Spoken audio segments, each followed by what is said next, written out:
তাওয়াক্কুলের একটা সুন্দর পিকচার আমি আপনাদের সামনে এখন উপস্থাপন করব, আপনারা যদি একটু মনোযোগী হন। মনোযোগ আছে তো সবার?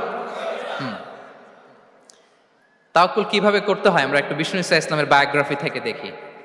রাসূল সাল্লাল্লাহু আলাইহি ইসলামের হিজরতের ঘটনাটা আমি 1 মিনিটে একটু আপনাদেরকে সংক্ষেপে শোনাই, যে তাওয়াক্কুল কিভাবে তিনি করেন। ইসলামে তাওয়াক্কুল হচ্ছে কর্ম শেষে ফলাফলের জন্য আল্লাহর উপর নির্ভর করা। কারণ আমি কাজ করলাম, ফলাফল পজিটিভও হইতে পারে, নেগেটিভও হইতে পারে, ওটা নির্ধারণ করবে কে? ফয়সালা দেয় কে? তাহলে আমরা দেখি যে বিষ্ণু ইসা ইসলাম তিনি কিভাবে তাওয়াক্কুল করেছেন। যেদিন তিনি হিজরত করবেন, রাসূল সাল্লাল্লাহু আলাইহি ওয়াসাল্লামকে অনুমতি দেয়া হলো, সেদিন হিজরতের অনুমতি যে তিনি পেয়েছেন, মাইগ্রেশনের অনুমতি যে তিনি পেয়েছেন, এটা জানানোর জন্য তিনি আবু বকরের ঘরে চলে গেলেন দুপুরবেলা। কখন? প্রশ্নের উত্তর দিতে হবে, কখন? ফি ওয়াক্তি যাহিরা, দুপুরে। রাসূল সাল্লাল্লাহু আলাইহি ওয়াসাল্লাম দুপুরে বেরোতেন না। শুধু রাসূল সাল্লাল্লাহু আলাইহি ওয়াসাল্লামই না, আরবের লোকেরা দুপুরে বের হতো না, কারণ ওইটাকে বলা হতো ওয়াক্তুল কাইলুলা। আমরা পাওয়ার ন্যাপ নেই না, এই পাওয়ার ন্যাপের টাইম ছিল তখন। বাইরে প্রচন্ড রোদ, কেউ বেরোতো না, বিষ্ণু ইসা ইসলাম বেরোতেন না। দেখেন বিষ্ণু ইসা ইসলাম ওনার চিরাচরিত অভ্যাসকে, হ্যাবিটকে ব্রেক করে দুপুরে বেরোলেন। বিষ্ণু ইসা ইসলাম কখনো মাস্ক পরতেন না, মানে মুখ ঢেকে চলতেন না, সবসময় মুখ খোলা। ওই দিন তিনি মাস্ক পরে বেরোলেন। মুতাকান্নিআন, খারাজা মুতাকান্নিআন, মানে রুমাল দিয়ে মুখটাকে ঢেকে বেরোলেন। দুপুরবেলা বেরোলেন, মানুষের চোখের সামনে যেন তিনি না পড়েন। দুপুরে বেরোলেন, মুখ ঢেকে বেরোলেন। আবু বকর রাদিয়াল্লাহু তাআলা আনহুর ঘরে যেয়ে বললেন, উযিনা লি বিল খুরুজ। আবু বকর, অনুমতি দেয়া হয়েছে, ঘরে কারা কারা আছে একটা কথা বলবো, সবাইকে বের করে দাও। আখরিজ মান ফিল বাইত। আবু বকর বললেন, ইয়া রাসূলুল্লাহ, ঘরে তো আপনার ফ্যামিলি। আয়েশা রাদিয়াল্লাহু তাআলা আনহার সাথে ততদিনে বিয়ে হয়ে গিয়েছে, কিন্তু সংসার শুরু হয়নি। দে আর পার্ট অফ ইউর ফ্যামিলি, আপনার সংসার, আয়েশা, আসমা। তখন তিনি আশা ফিরে পেলেন, বলেন ঠিক আছে তাহলে শোনো, উযিনা লি বিল খুরুজ, অনুমতি দেয়া হয়েছে, আমি থাকবো সাথে? রাসূল সাল্লাল্লাহু আলাইহি ওয়াসাল্লাম বললেন, হ্যাঁ তুমি থাকবে। ওই দিন রাতে ওনারা বের হলেন। মক্কা থেকে মদিনা একদিকে, উনি বেরোলেন আরেক দিকে। ধরেন মক্কা থেকে মদিনার রাউট হচ্ছে এইদিকে, তা আমরা তো এইদিকেই বেরোবো নাকি? কথা কি বুঝতেছেন? বিষ্ণু বেরোলেন কোন দিকে? এইদিকে। সুবহানাল্লাহ বললেন না? এজন্য আবেগ একটু কন্ট্রোল করতে হবে। আবেগ আর বিবেকের সমন্বয় লাগবে, প্রপার স্ট্র্যাটেজি লাগবে, ওয়েল প্ল্যানিং লাগবে, তাহলেই সেই নেতৃত্ব আবার মুসলিমদের হাতে আল্লাহ ফিরিয়ে দিবে। মক্কা থেকে মদিনা এদিকে, বিষ্ণুই বেরোলেন এদিকে। বের হয়ে চলে গেলেন গারে সাউরে, সেখানে তিনি থাকবেন। এগুলো হচ্ছে বিষ্ণু ইসা ইসলামের প্রিকশন। এবার দেখেন আবু বকরের প্রিকশন কি ছিল। আবু বকর রাদিয়াল্লাহু প্ল্যান করলেন, বিষ্ণুনবী যেহেতু 3 দিন এই গারে সাউরে থাকতে চান, রাত্রিবেলা বের হয়ে তো ওনারা অবস্থান শুরু করলেন, তাহলে 3 দিন মক্কায় আমাদের ব্যাপারে কি বলে, কে কি বলে, এটা আমাদের জানার দরকার আছে না নাই? ওনার ছোট্ট ছেলে আব্দুল্লাহকে উনি অ্যাসাইন করলেন। Abdullah, now you have a very, খুবই গুরুত্বপূর্ণ একটা দায়িত্ব তোমাকে পালন করতে হবে। কি?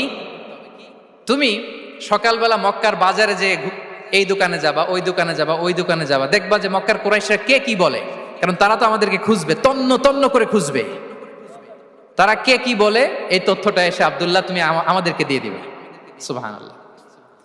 আবু বকর রাদিয়াল্লাহু তাআলা আনহুর ছোট্ট ছেলে আব্দুল্লাহ মক্কার বাজারে এখানে যায় ওখানে যায়, কে কি বলে সে সব শুনে আস্তে করে এসে মরুভূমি পার হয়ে গারে সাউরে যে আবু বকর রাদিয়াল্লাহু তাআলা আনহুর কাছে ইনফরমেশন সব দিয়ে দিচ্ছে।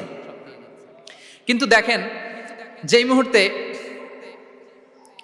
আব্দুল্লাহ তথ্য নিয়ে মক্কা থেকে গারে সাউরে আসে, আব্দুল্লাহ যখন হেঁটে হেঁটে আসে, মরুভূমির বালুর মধ্যে তার ফুটপ্রিন্ট পড়ে যায় না? কথা বলেন না কেন? পড়ে যায় না? তা আবু জাহেল, উতবা সাইবার তো বেশি কষ্ট করা লাগে না, তারা খুঁজতে খুঁজতে যখন আব্দুল্লাহর ফুটপ্রিন্ট পেয়ে যায়, ছোট্ট বাচ্চার ফুটপ্রিন্ট, এটা ফলো করলেই তো আবু বকর আর মোহাম্মদ, ঠিক কিনা? সুবহানাল্লাহ। আবু বকর রাদিয়াল্লাহু তাআলা আনহুর প্ল্যানিং দেখেন, তিনি যেমনি ছোট্ট আব্দুল্লাহকে ইনফরমেশন গ্যাদার করার জন্য সেট করলেন, তিনি উনার একটা রাখালকে সেট করলেন, তার নাম হচ্ছে আমির ইবনে ফুহায়রা। আমির ইবনে ফুহায়রাকে তিনি অ্যাসাইন করে বললেন, আমির, আব্দুল্লাহ যখন সকালবেলা আমাদেরকে ইনফরমেশন দিয়ে চলে যাবে, তুমি আমার ছাগলগুলোকে এনে মরুভূমির এই জায়গায় একটু চালাবা, তাহলে ওইখানে আর আব্দুল্লাহর ছোট্ট বাচ্চার ফুটপ্রিন্ট থাকবে না, ওখানে আমার ছাগলগুলোর ফুটপ্রিন্ট থাকবে। সুবহানাল্লাহ। এত আস্তে বললে হবে? আল্লাহু আকবার, আল্লাহু আকবার, আল্লাহু আকবার। কি প্রিকশন নিয়েছেন ওনারা বিশ্বনবী সাল্লাল্লাহু আলাইহি ইসলামকে সেফটি দেওয়ার জন্য। আমের, আব্দুল্লাহ চলে যাবে, তোমার ডিউটি শুরু। আব্দুল্লাহর একটা ফুটপ্রিন্টও যেন না থাকে, ওখানে ছাগল চড়াবা। শুধু তাই নয়, আব্দুল্লাহ ইবনে উরাইকিত নামে একজন গাইড ভাড়া করল আবু বকর, যিনি মক্কা থেকে মদিনায় তাদেরকে নিয়ে যাবে। কিন্তু ক্যারাভান, কাফেলা যেই পথে চলে ওই পথে নয়, সাওয়াহিলি পথে, একটা আনইউজুয়াল আননোন রাউট ধরে ওনারা মক্কা থেকে মদিনায় যাবে। নিয়ে যাচ্ছে সর্বশেষে সে যখন দেখাই দিল যে এখান থেকে সোজা চলে গেলে আপনারা মদিনায় চলে যাবেন, বিদায়। আল্লাহ রাসূল সাল্লাল্লাহু আলাইহি ওয়াসাল্লাম কোয়াইট এন্ড কাম, আবু বকর রাদিয়াল্লাহু তাআলা আনহু ব্যাক এন্ড ফোর্থ করছেন, সামনে যাচ্ছেন পেছনে যাচ্ছেন, কি না কি হয়। কিন্তু বিষ্ণু সাল্লাল্লাহু আলাইহি ওয়াসাল্লাম একেবারে শান্ত, কারণ বিষ্ণু সাল্লাল্লাহু আলাইহি ওয়াসাল্লামের হাতে যা করার ছিল তিনি সব করে ফেলেছেন, সর্বোচ্চ প্রিকশন নিয়েছেন। Now he is putting his trust on Allah, now he is in the state of his তাওয়াক্কুল। বিষ্ণু সাল্লাল্লাহু আলাইহি ওয়াসাল্লাম এখন তাওয়াক্কুল করতেছেন। বিষ্ণু সাল্লাল্লাহু আলাইহি ওয়াসাল্লাম তখন তাওয়াক্কুলের মোমেন্টে আছেন।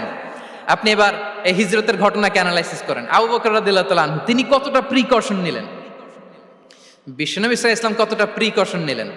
আমরা টিপিক্যাল বাঙালি মুসলমান যদি নবী হইতাম আমরা কি করতাম? আমরা বলতাম আমি নবী, আমার কাছে ওহী আসে, আমি রাত্রিবেলা লুকিয়ে লুকিয়ে গারে সাউরে যাব কেন? আমি দিনের বেলায় ঢং ঢং করে আবু জাহেলের নাকের সামনে দিয়ে যাব, দেখি আল্লাহর শক্তি বেশি না আবু জাহেলের শক্তি বেশি। এরকম সস্তা বলে আওড়াতাম না আমরা? আমি নবী, সরি ফর দ্য স্ল্যাং, আমি নবী, আমি লুকিয়ে রাতে কেন যাব? আমি আবু জাহেলের সামনে দিয়ে যাব, দেখি আল্লাহর শক্তি বেশি না আবু জাহেলের শক্তি বেশি। এরকম বলতাম না? কিন্তু বিষ্ণু সাল্লাল্লাহু আলাইহি ওয়াসাল্লাম কেমনটা করেছেন? না, দুপুরে বেরোন না, ওই দিন দুপুরে বেরোলেন। মাস্ক পরেন না, মাস্ক পরে বেরোলেন। সংবাদ দেওয়ার সময় সাবধানতা অবলম্বন করলেন। আবু বকর রাদিয়াল্লাহু তাআলা আনহু ছোট্ট বাচ্চা আব্দুল্লাহকে অ্যাসাইন করলেন, আমির ইবনে ফুহাইরাকে অ্যাসাইন করলেন, আব্দুল্লাহ ইবনে উরাইকিতকে অ্যাসাইন করলেন। সবকিছু যখন শেষ, এবার তারা মদিনা অভিমুখে রওনা হলেন, মুতাওয়াক্কিলানা আলাল্লাহিল মুস্তাআন, আল্লাহর উপর তাওয়াক্কুল করে। This is the true essence of তাওয়াক্কুল, ডিয়ার ব্রাদার্স এন্ড সিস্টার্স। এটা হচ্ছে তাওয়াক্কুল। তো তাওয়াক্কুল যদি করতে হয় বিষ্ণু সাল্লাল্লাহু আলাইহি ওয়াসাল্লামের মতো করতে হবে। তাওয়াক্কুল always at the second stage ইসলামে। আগে আপনার রোল, আগে first you have to play your role, তারপর আপনি আল্লাহর উপর তাওয়াক্কুল করবেন। তাহলে কোনো কাজ না করে হাত গুটিয়ে আর বসে থাকবেন, আর কোনোদিন কাজ না করে বলবেন আল্লাহ ভরসা, তাহলে এটা তাওয়াক্কুল হবে? বিশ্বনবী বলেন লাউ আন্নাকুম তাওয়াক্কালুনা আলাল্লাহি হাক্কা তাওয়াক্কুলিহি লা রাযাকাকুম কামা ইয়ারযুকুত তাইর তাগদু খিমাসান ওয়া তারুহু বিতানান। যদি পাখির মতো তাওয়াক্কুল করো, পাখিরে যেমনি খাওয়ায় আল্লাহ তোমাদেরও খাওয়াবে। সুবহানাল্লাহি ওয়া বিহামদিহি।